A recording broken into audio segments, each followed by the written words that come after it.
분향단에 대해서 오늘 우리가 읽었는데 그 성막에 대한 설계도를 하나님께서 모세에게 쭉 말씀을 해 주셨습니다.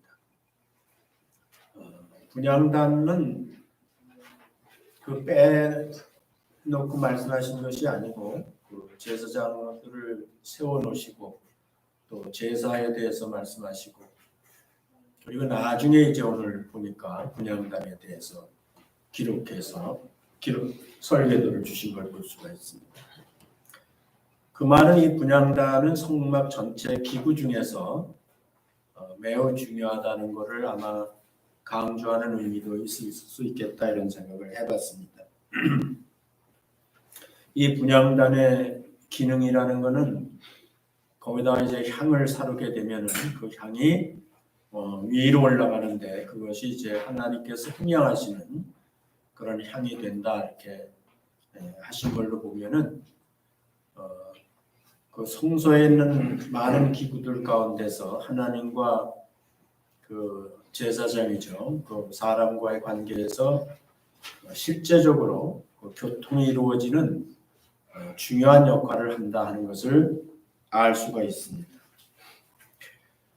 우리가 성막에 대한 얘기를 계속 하지만 우리가 잊어버리지 말아야 될 것은 성막은 예수 그리스도의 모형입니다. 예수 그리스도를 나타내고자 하는 계시, 감춰진 비밀이 있는 내용이다 이렇게 우리가 알고 있죠. 그러니까 성막 전체는 결국은 예수님을 드러내는 데 목적이 있는 거예요. 예수님에 대해서 쓰고 있는 거다 이렇게 보면 되는 거예요. 우리들에 대해서 쓴다기보다는 내가 왜 이런 얘기를 서두에 하냐면은 이 성막을 얘기하는 것들을 잘 들어보면은 주로 우리들에게 이 내용을 갖다가 적용시키는 경우들이 많이 있어요. 성막 얘기만 해도 이건 기도를 가리키시는 것이다 하면서 이제 우리가 어떻게 기도해야 된다, 어떤 기도를 해야 된다, 언제 기도해야 된다 이런 식으로 이제 이 분향단을 갖다가 우리들에게 이렇게 적용해서 말하는 경우들이 참 많이 있어요. 그래서 제가 이제 말씀을 드리는 건데 이 분향단도 예수 그리스도에 대해서 얘기하는 거예요. 예수 그리스도. 예수 그리스도를 나타내는 데 목적이 있는 거라고요. 우리 자신들이 이 분향단에 나타나 있는 내용을 우리들에게 적용하기에 앞서서 우리가 적용되죠. 왜냐하면 우리는 예수 그리스도와 한 몸이니까 예수 믿은 사람들은 그리스도는 머리고 우리는 그의 몸이니까 우리에게도 적용되는 바가 있기는 하지만 그러나 먼저는 예수 그리스도가 이 분향단을 통해서 어떤 그 형단의 기능을 하시는지 그거를 밝히 먼저 그거를 알고 그 안에서 우리에게 적용할 것이 무엇인지를 찾아내면은 그건 좋은 거예요. 그런데 무조건 다 이런 것들을 기도 이렇게 제목을 붙이고 우리들이 어떻게 기도하고 무슨 기도를 해야 되고 뭐 이렇게 얘기를 하다 보면은 원래 하나님께서 형단을 말씀하신 그 본 뜻에서부터 벗어날 수가 있습니다. 그래서 오늘 우리는 오늘뿐만 아니지만 성막에 대한 내용은 다 예수 그리스도에 대해서 쓰고 있는 것이고 예수 그리스도의 안에 있는 하나님이 감춰 두신 그 보배, 그걸 이제 보배라고 그러죠. 그 보물 같은 귀한 것들을 우리가 성령의 도우심으로 찾아내는 하나님이 나타내 주시는 것이 중요한 목적이 되어야 돼요. 성막을 공부하는 것은.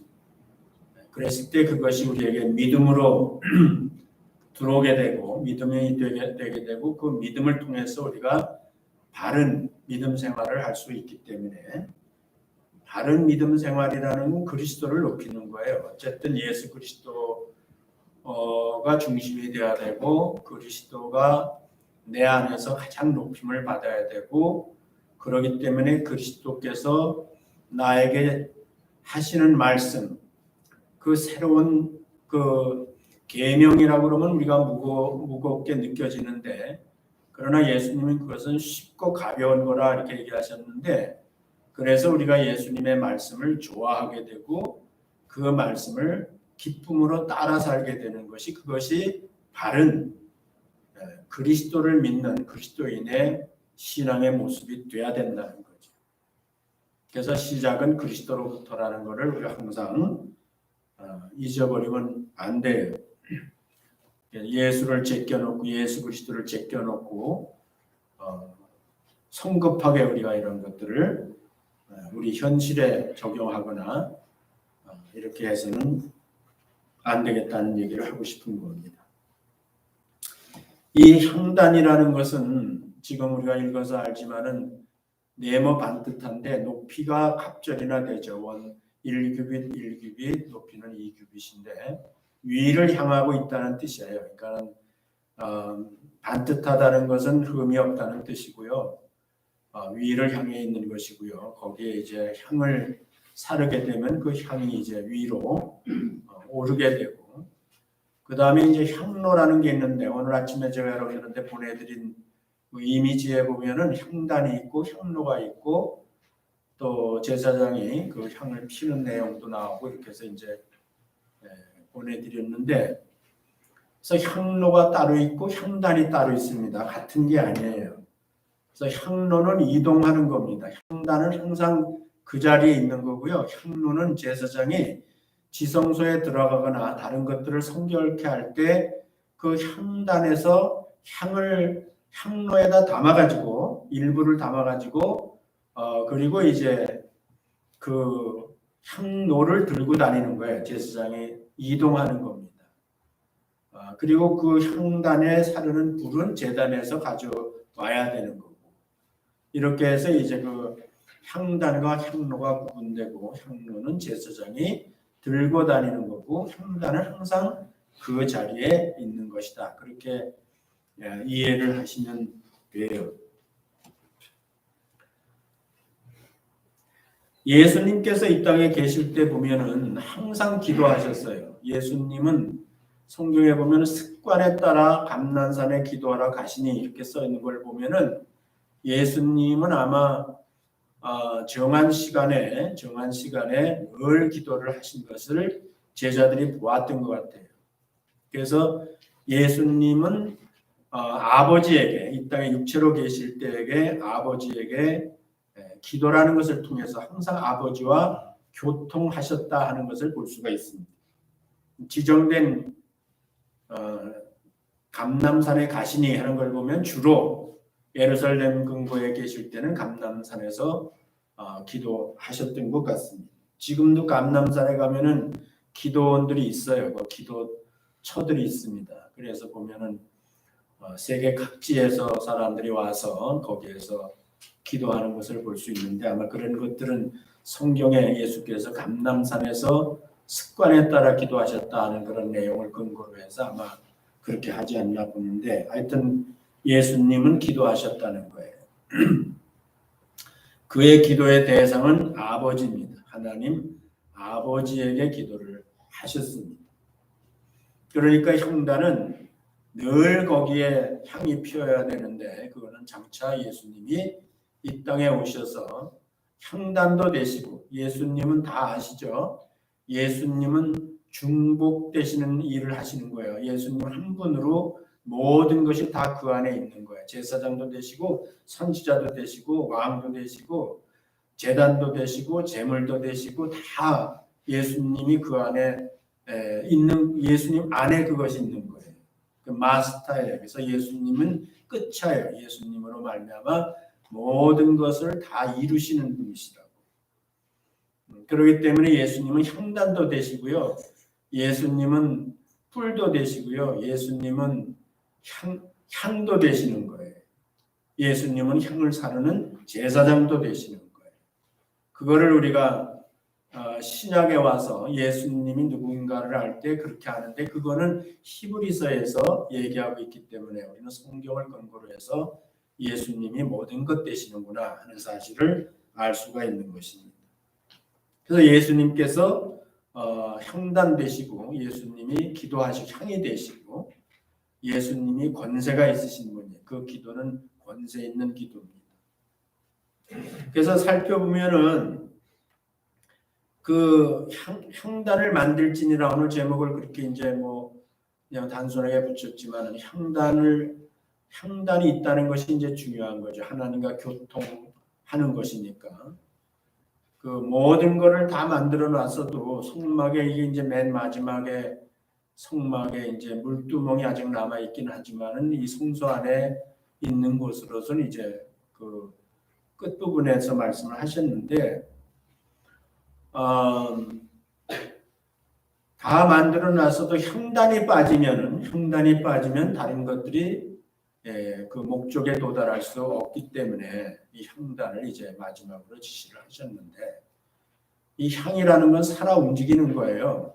연기라는 것이 살아 움직이기 때문에 이거는 우리가 이제 호흡이라고도 하고 생명이라고도 하고 이렇게 얘기를 하는데 실상은 그 하나님이 인간을 창조하실 때 보면은 사람을 흙으로 만드셨다 그랬잖아요. 모든 기능을 다 만들어 놓으셨어요. 그런데 마지막으로 하나님이 하신 일이 뭐예요? 아담을 만들 때 마지막으로 하신 것이 그가 진짜 살아있는 생명이라고 했지만 살아있는 사람이 되게 하시는데 마지막이 그 코에다가 생기를 불어넣으신 거라고. 호흡이 시작됐다고요. 우리가 기도를 호흡이라고 그러잖아요. 보통. 사람도 이 코가 어디 붙어 있어요? 이 얼굴에 어디 붙어 있어요? 중앙에 붙어 있어요. 이게 코야. 숨 쉬는 거예요. 이게 생명이라고 사실. 우리가 숨 안 쉬면 죽지요. 이렇게 보면은. 그래서 괜히 가운데 붙여놓은 거 아니에요. 하나님께서. 이것이 제일 중요한 거예요. 눈도 있고 다 있지만은 사실 코가 어떻게 보면 코에 대해서 별 관심이 없는 것 같은데 코가 굉장히 중요한 거예요.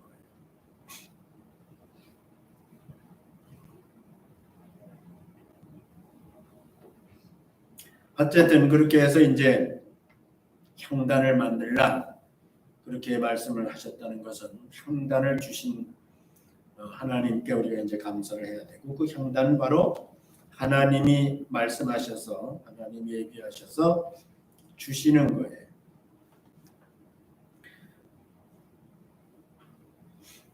그리고 거기에서 이제 하나님께서 사람과 만난다 이렇게 얘기를 했습니다.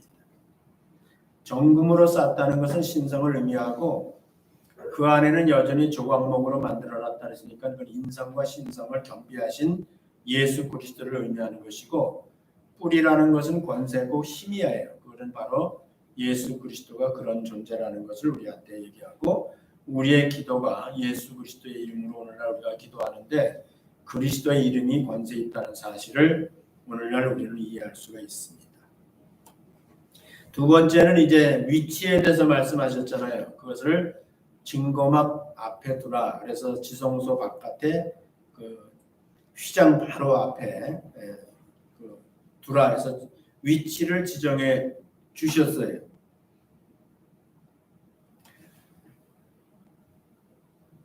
그 위치라는 건 굉장히 중요한 겁니다.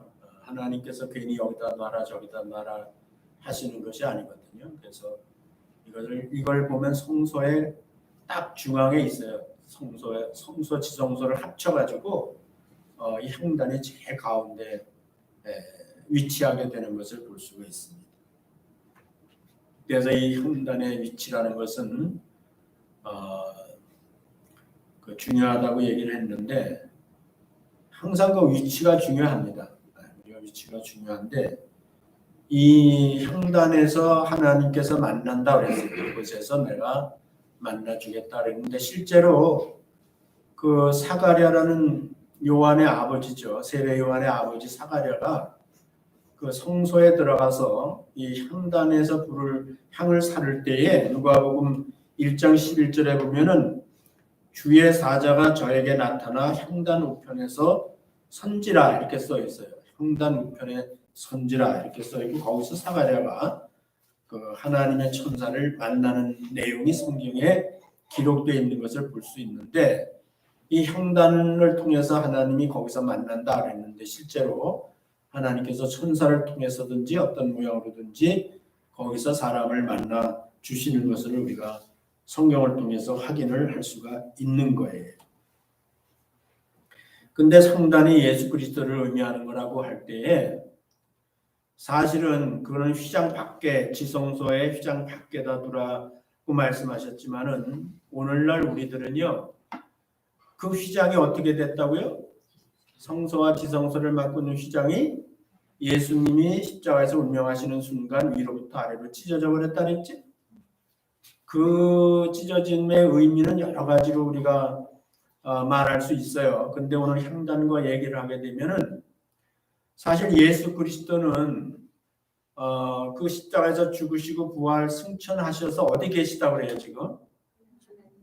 하나님 우편에 계십니다. 하나님 우편에. 이게 굉장히 중요한 거예요. 그 위치가 어디냐는 굉장히 중요한 거잖아요. 오늘날 향단 되신 우리 주님은요 성막 밖에 계신 게 아니에요.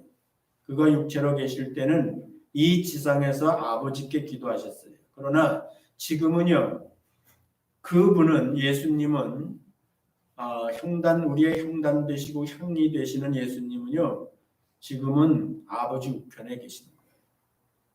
성경에는 예수님이 지금 위치가 아버지 우편에 계시다는 것을 상당히 많이 쓰고 있어요. 우리가 관심을 가지고 보면 많이 찾아낼 수 있습니다. 그 히브리서 8장 1절에 보면요. 이제 하는 말이 중요한 것은 이렇게 시작해요. 이게 중요하다는 거예요. 성경이 중요하다고 그러는데 성경이 중요한데 성경이 또 중요하다고 그런다고요. 중요한 것은 이러한 대제사장이 우리에게 있는 것이라 해놓고 그가 하늘에서 위엄의 보좌 우편에 앉으셨다 이렇게 써 있습니다. 위엄의 보좌 우편에 앉으셨으니 이렇게 써 있는 거예요.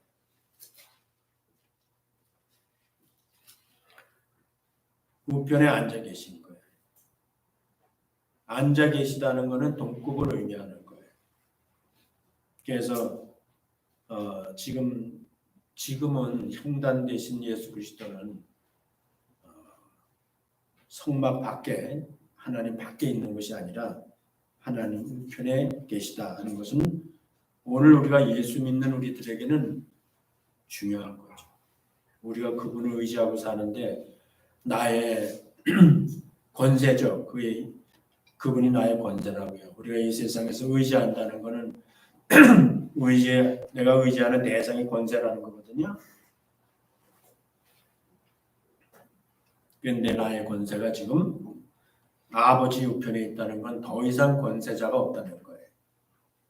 그걸 우리가 이제 믿는 게 중요한 거예요. 여러분들이 믿는 게 중요한 거예요. 여러분들을 위한 예수님이 하시는 일은 다 여러분들을 위해서 하는 거예요. 오늘날 우리를 위해서. 예수님이 뭐 자신을 위해서 하는 게 하나도 없어요. 오히려 자신을 위해서는 자신을 목숨을 내놓으신 분이죠. 누구를 위해서 하냐? 다 여러분과 나를 위해서 하는 거죠. 믿으면 되는 거예요. 믿으면. 나를 위한 거라고 믿으면. 마가복음 16장 19절은요. 예수님이 승천하시기 전에 하신 말씀이에요. 주 예수께서 말씀을 마치신 후에 하늘로 올리우사 하나님 우편에 앉으시니라 이렇게 써 있어요. 예수님이 실제로 하나님 우편에 앉으시니라 이렇게 써 있다고. 예수님은 없어지신 게 아니에요. 예수님은 2000년 전에 여기 계시다가 없어지신 분이 아니라고요. 예수님은 지금도 계신데 어디 계신다고요? 하나님 아버지 우편에 계신다고요. 예수님께서 제자들한테 말씀하실 때 내가 가는 것이 너희한테 더 유익하다 그랬어요. 내가 너희들하고 같이 지금 지내온 것 같이 3년 동안 지내온 것 같이 너희들과 함께 있다면서 육체로 있는 것보다 내가 떠나는 것이 너희에게서 가는 것이 더 너희에게 중요하다고 그래요. 너희한테 더 유익하다 그랬어요.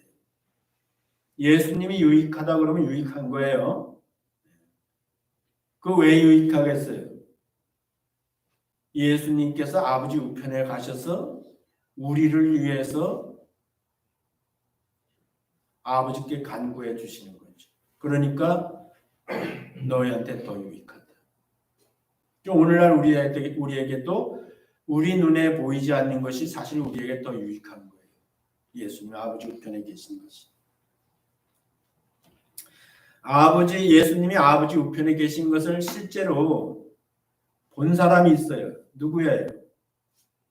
이 땅에서 죽기 직전에 예수님이 아버지 우편에 계신 것을 본 사람이 있어요. 누구예요? 스데반이죠. 사도행전의 7장 55절에 보면은 스데반이 성령이 충만하여 하늘을 우러러 주목하여 하나님의 영광과 및 예수께서 하나님 우편에 서신 것을 보고, 여기 섰어요. 앉아 계시던 주님이 일어나셨어요. 스데반을 맞이하시기 위해서. 순교의 순간이죠. 56절에는 뭐라냐면 말하되 보라 하늘이 열리고 하늘을 열어주셨어요. 스데반에게 하늘을 열어주셨어요. 인자가 하나님 우편에 서신 것을 보노라. 이 세상에서 예수님이요 하나님 우편에 실제로 계신 것을 본 사람이 있어요. 죽는 순간인데요. 거짓말해요? 그냥 농담해요? 그럴 수는 없어요. 여러분들이 그냥 추상적으로 예수님이 하나님 우편에 계시다 이렇게 생각하면 안 돼요. 이런 실제적인 사건이에요. 실제로 지금 실제라고. 실제 상황이라고. 그 우편에서 예수께서 뭘 하시냐고요. 로마서 8장 34절에 보면은 누가 정죄하리요 죽으실 뿐 아니라 다시 살아나신 이는 그리스도 예수시니 그는 하나님 우편에 계신 자요. 이렇게 써 있어요. 하나님 우편에 계신 자. 뭘 하신다고요? 그 뒤에 써 있어요. 우리를 위하여 간구하시는 자신이다. 여기 우리가 누구냐? 이 저자 로마서를 쓰고 있는 바울을 비롯하여 이 땅에서 예수 믿고 사는 사람들을 위해서 지금도 우리 주님은 형단되셔서 또 향이 되셔서 우리를 위해서 아버지 우편에서 간구해 주신다는 거죠. 우리가 예수님 믿고 이렇게 매일매일 살아가는데 우리가 생각을 안 해서 그렇지 알고 보면 예수님은 항상 우리를 위해서 간구해 주시고 계시고 그 간구하는 예수님의 권세 있는 간구로 말미암아 우리가 살고 있는 거예요. 이 땅에 살고 있는 거예요.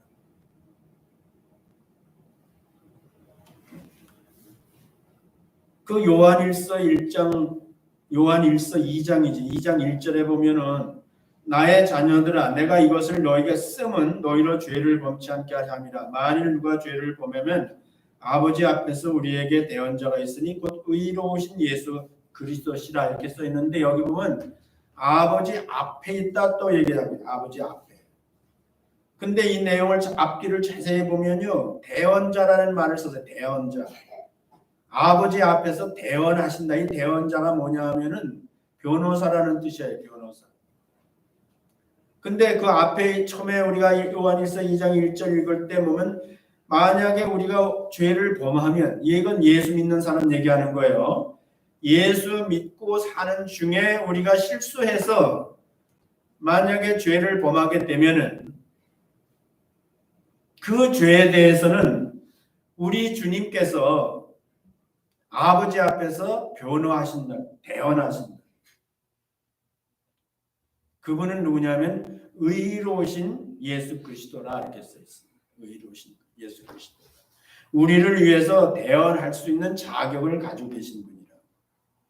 여러분 예수님이 부활하신 후에도 그 육체가 영광의 육체임에도 불구하고 예수님은 독특하게 그 못자국을 가지고 부활하셨어요. 못자국.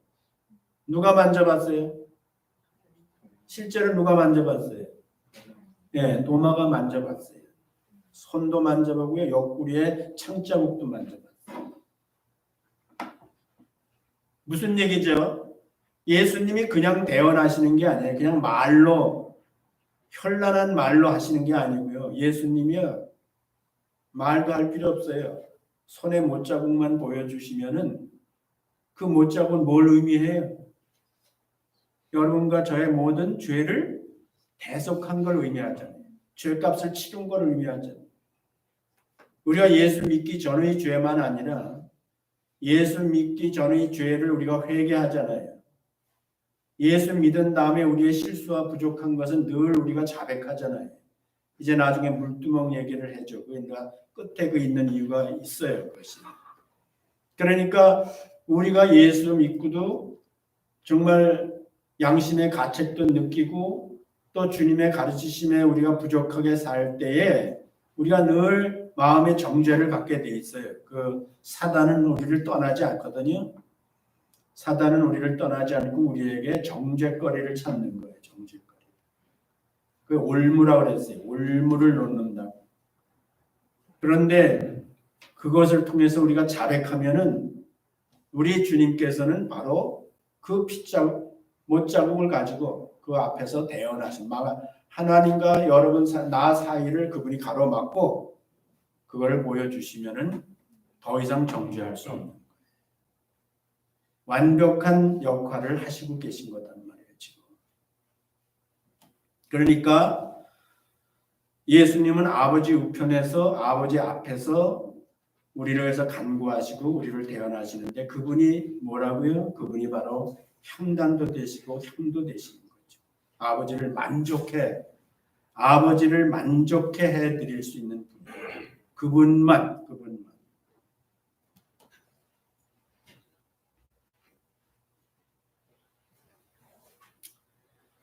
사무엘이라는 선지자가 있잖아요. 그 사무엘이라는 선지자가 사울을 왕으로 세워놓고 이스라엘의 초대 왕인데 왕으로 세워놓고 거기에 이제 약속하죠. 뭐라냐면 내가 기도하지 않는 죄를 범치 아니하니라.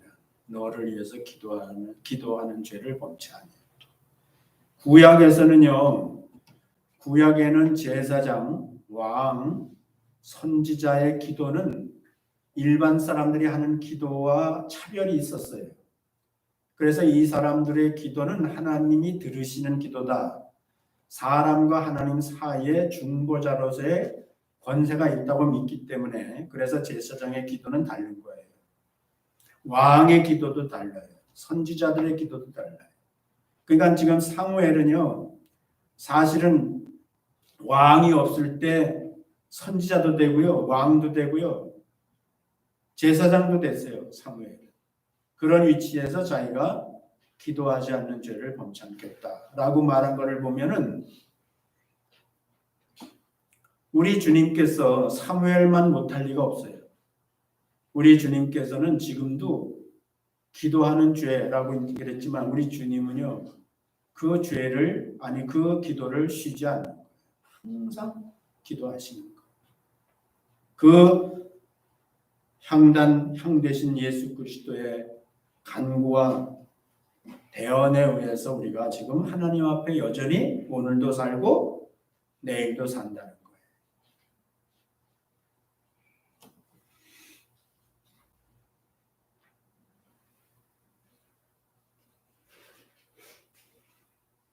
그래서 마지막 얘기가 뭐냐면은 끊지 말라. 그 향을 사르는 것을 끊지 말라. 아침 저녁으로 불은 끌 수 있으되 등불은 끌 수 있지만은 향만큼은 오히려 등불 꺼질 때 살리고 등불 킬 때 살리고 그렇게 해서 그 향을 계속 거기서 피어 오르게 하라. 끊지 말지니라가 이게 이제 매우 중요한 얘기죠.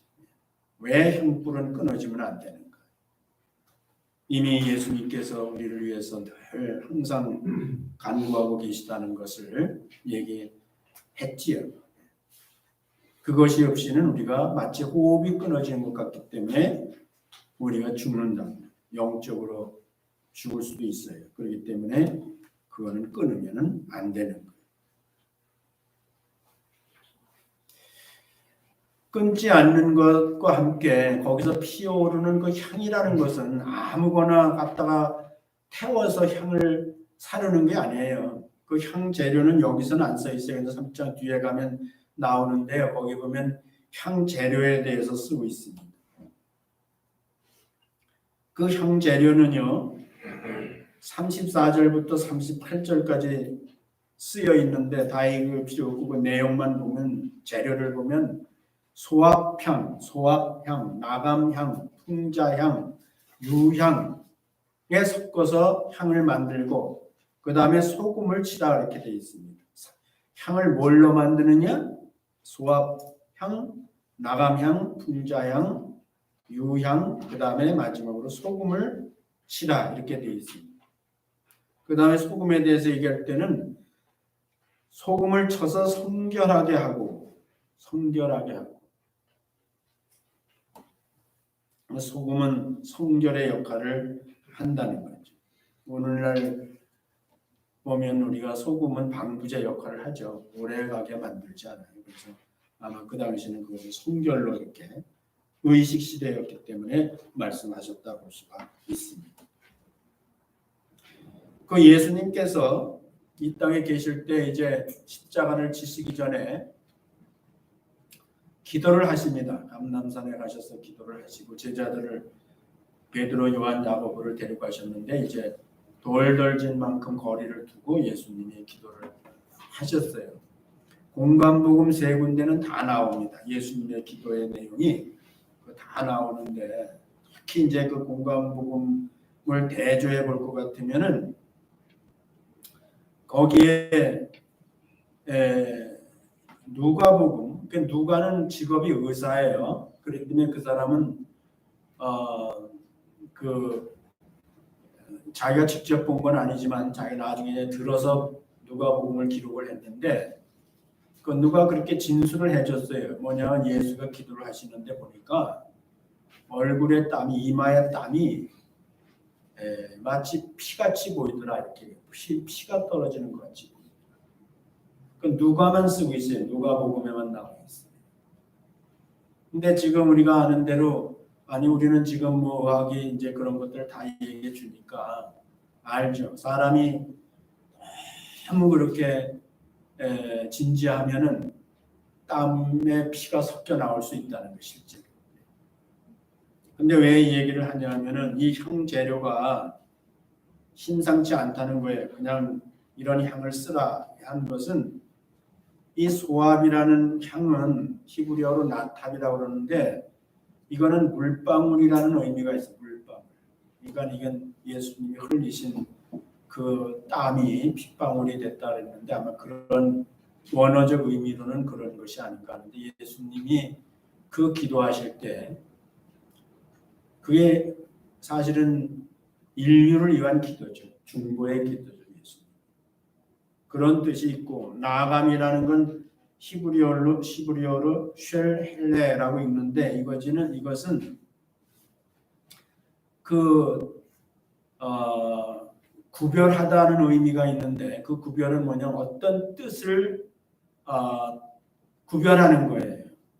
근데 예수님께서는 기도할 때 내 뜻대로 마시고 누구 뜻대로 아버지의 뜻대로 이루어지기를 바랍니다. 그래서 이 나감 향은 그런 의미를 히브리어가 품고 있는 내용이에요. 풍자향은 헬베나라고 읽는데 이것에 대한 그 히브리어가 가지고 있는 뜻이 여러 가지가 있긴 있지만 그 가운데서 중요한 것은 뭐냐 하면은 그거는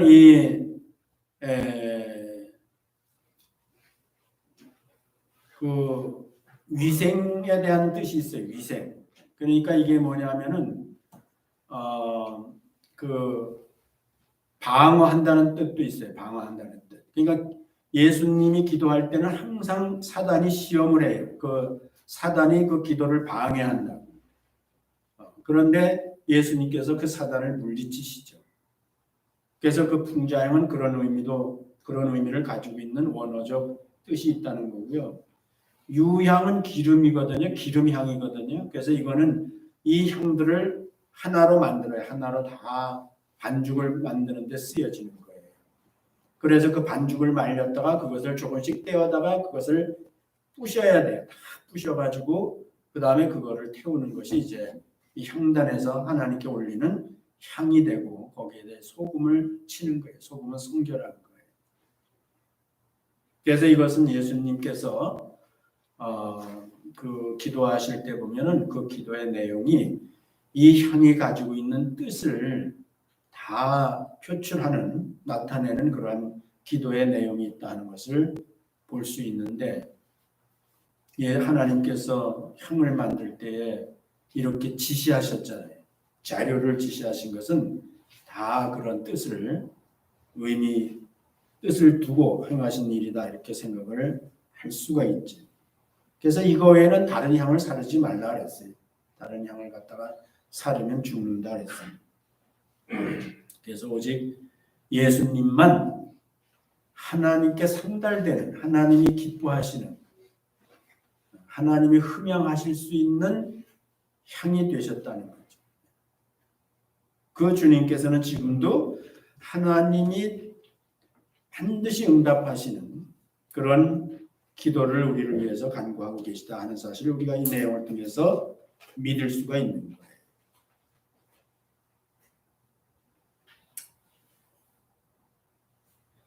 자, 그것이 이제 오늘 형단이 예수 그리스도를 나타내는 것이다라는 것을 그 정도 얘기를 하지만은, 성경을 보면은 바울 사도 같은 경우는 그 고린도 후서에서 항상 우리를, 고린도후서 2장 14절에 보면 항상 우리를 그리스도 안에서 있게 하시고 우리로 말미암아 각처에서 그리스도를 아는 냄새를 나타내시는 하나님께 감사하노라 해놓고, 2장 15절에 보면 우리는 구원 얻는 자들에게나 망하는 자들에게나 하나님 앞에서 그리스도의 향기다, 이렇게 써있어요. 그리스도의 향기다. 그리스도의 향기니 이 사람에게는 사망으로 쫓아 사망에 이르는 냄새요, 저 사람에게는 생명으로 쫓아 생명에 이르는 냄새라. 누가 이것을 감당하리요, 이렇게 써있다. 뭐가 향기라고요? 뭐가 오늘날 하나님 앞에 향기가 된다고요? 예수 믿은 사람들이 향기가 되는 거예요. 그 향기가 이 세상에서는 생명과 죽음을 가르는 향기가 된다는 거예요. 우리가 복음을 따라 예수 그리스도를 본받아서 예수 그리스도의 복음에 합당한 삶을 살면은, 그래서 그 복음에 합당하다는 말은 그 뒤에 우리는 다수한 사람과 같이 하나님의 말씀을 혼잡하게 하지 아니하고 순전함으로 하나님께 받은 것 같이 하나님 앞에서 그리스도 안에서 말한다 그랬는데, 이 순전하다는 말이죠. 이거는 바로 예수 그리스도를 나의 구주로 영접하고 복음에 합당한 삶을 사는 것이 뭐냐? 그것이 오늘날 하나님께서 지상에 있는 하나님의 예수 그리스도의 몸된 이 교회를 통해서 받으시는 향기라는 거예요. 기뻐하시는 향기라는 거예요. 예수 그리스도는 오늘날 우리를 하나님 앞에 드리는 향으로 여기시는 거예요. 복음에 합당한 삶이 사람들에게는 향기가 되는 거예요. 제가 며칠 전에 어떤 잘 아는 자매님이 나한테 이제 얘기를 하면서 간증 비슷하게 얘기를 했는데, 그분이 이제 이 코로나 팬데믹으로 하던 사업도 힘들어지고 어렵게 되고 그럴 것 같아서 이제 그 집을 정리하고 살던 집을 정리하고 그 자기, 그러니까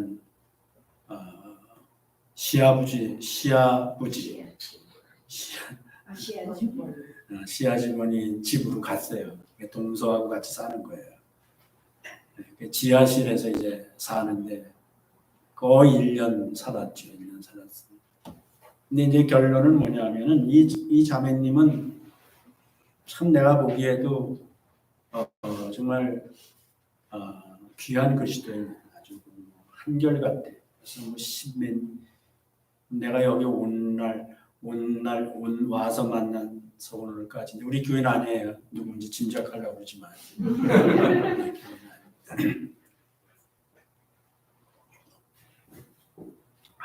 네, 참 아름다워요. 그러니까 뭐 외모도 아름답지만 삶이 참 아름다워.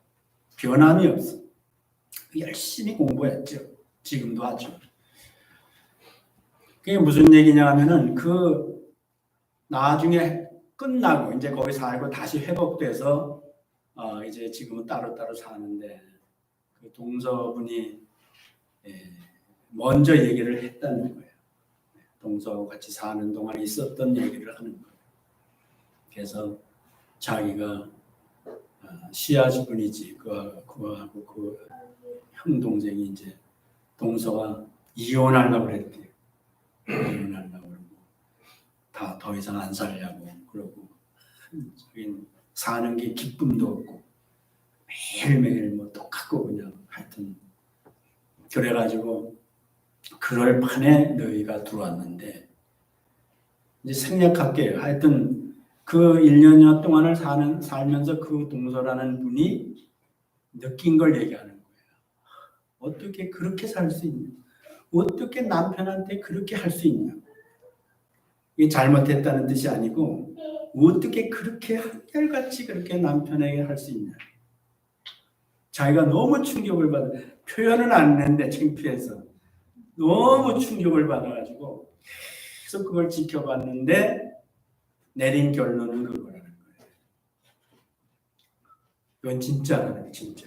그냥 꾸미는 게 아니라 누구 보여주려고 그런 게 아니고 진짜라는 걸 자기가 알게 되고 왜 나는 그렇게 못 사나? 왜 그냥 자기 남편에 대한 원망보다는 자기 자신을 이제 보게 되고 자기 자신이 너무나 비교가 돼가지고 그래서 자기가 이제 회개를 한 거지. 뭔 얘기를 하냐면 그 향기예요, 향기. 무슨 향기를 내려고 향수를 쳐바르는 게 아니고 그 삶이 그리스도의 복음에 합당한 삶을 사는 거잖아요. 남편을 존중하고 한낱 그 뭐 남이 있든 없든 만나면 내 앞에서도 하니 하면서 가서 호응하고 말이죠. 처음에는 너무 간지러워가지고 난 외면을 했는데 그게 정상이야. 향기요. 옛날에 한번 얘기하는데 우리가 한국에 살 때 어느 날 1월 1일이지 눈이 왔는데 예배당에 갔다 왔는데 신년 예배 드리고 있는데 우리 바로 옆집 붙어있는 옆집의 식구들이 골목에서 올라오고 있어요. 그래서 새 인사를 했는데 그분이 무슨 보험회사 중역인데 얼굴이 환해가지고 우리를 보더니 그렇게 반기는 거예요. 그랬더니 우리 어디 갔다 오는지 아십니까? 어디 다녀오십니까? 교회 갔다 옵니다. 교회 갔다 옵니다. 처음 교회를 간 거예요. 1월 1일 날 결심하고 식구들을 다 끌고 어머니부터 해가지고 와이프 자식들 다 끌고 거기 이문동에 무슨 성결교회를 갔다 오고 그러면서 그렇게 기뻐하는 거예요. 근데 그분이 이거 잘못하면 우리끼리 자랑되는데 그런 건 아니고 그분이 나중에 그래서 이제 친하게 지냈죠. 친하게 지내서 그 수양관에도 같이 가고 그랬는데 그분이 나한테 그런 얘기를 하는 거예요. 우리가 왜 교회 다니게 된 줄 아십니까? 하면서 얘기를 하는 거예요. 당신 목사님 옆에 사는데 자기네는 맨날 싸운대요. 뭐 못 잡아먹어서 한이 될 정도로 싸운대요. 며느리하고 시어미하고 싸우고 남편하고 아내하고 싸우고. 그런데 몇 년을 지켜봤는데 저쪽에서 맨날 웃음소리밖에 안 나온다는 거예요. 싸운 큰 소리 나는 거 한 번도 자기가 못 들어봤다. 그래서 내린 결론이 차이는 딱 하나라는 거예요. 차이는 뭐냐면은 저 사람들은 예수 믿고 우리는 예수 안 믿는 거. 그래서 자기네들이 결심을 해서 1월 1일 날 누군 오는데 교회를 간 거예요. 그리고 그 얘기를 하는 거예요. 여러분, 우리가 예수 그리스도는 하나님이 기뻐하시는 형제예요. 자기 자신을 드렸어요. 오늘 우리가 그분과 하나 됐다고. 예수님은 하나님 우편에서 여전히 향기로서 역할을 하시고 오늘 우리는 이 땅에서 예수님 같이 우리에게 향기가 있어요. 그 향기는 생명의 향기가 될 수 있다고. 사람들 생명의 향기가 될 수 있어요. 그래서 이 향단을 우리가 너무 쉽게 생각하지 말고 여러분들이 다 하나님이 기뻐하시는, 하나님이 기뻐 흥량하시는 형단이 되시고 형기가 되시고 이 세상에서 사람을 생명을 살리는 형기로 살아갈 수 있는 우리가 됐으면 우리 주님께서 얼마나 기뻐하실까 하는 생각을 하면서 말씀을 마치겠습니다.